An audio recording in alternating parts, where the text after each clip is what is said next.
I know you don't have to watch this video. If you have a car, you don't have to, but if you still do and you're planning to buy a car, then you can watch me. Today we're here at Motor, so I arrived to inspect an Aston Martin Unwanted. They are great vehicles, right? But I mean, their costs and running costs and repairing costs are great as well.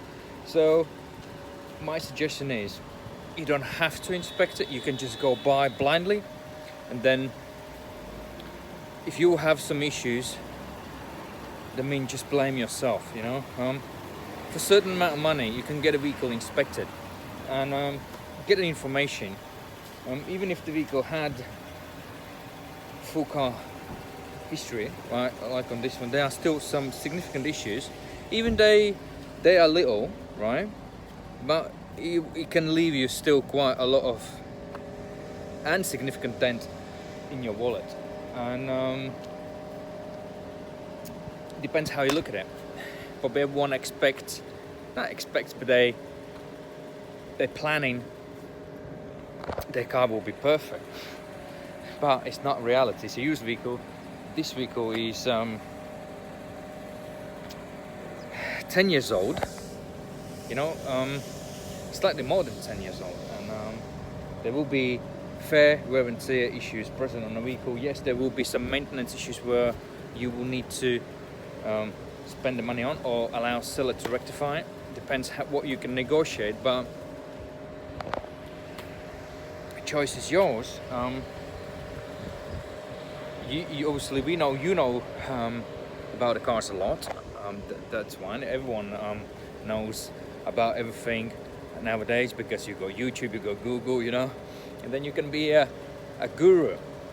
But I mean, even you have been a guru and bought a car which has issues with maintenance issues where you have to just start piling up the costs, like servicing, timing belt, brake pads, tires, tracking, another key, you know, and then you bought it for average market value, you lost,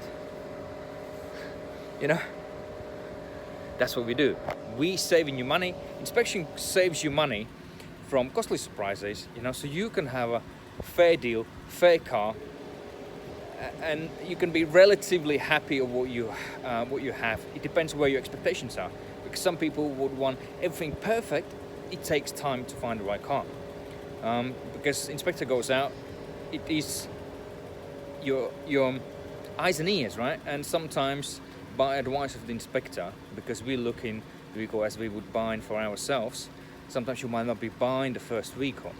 Even you've been here and inspected the vehicle, checked the vehicle yourself, there will be certain issues will put you away. And that's understandable, because you are the customer. You have a choice. You have a choice of buying a car which is right for you. You don't have to stick to the first one. You go and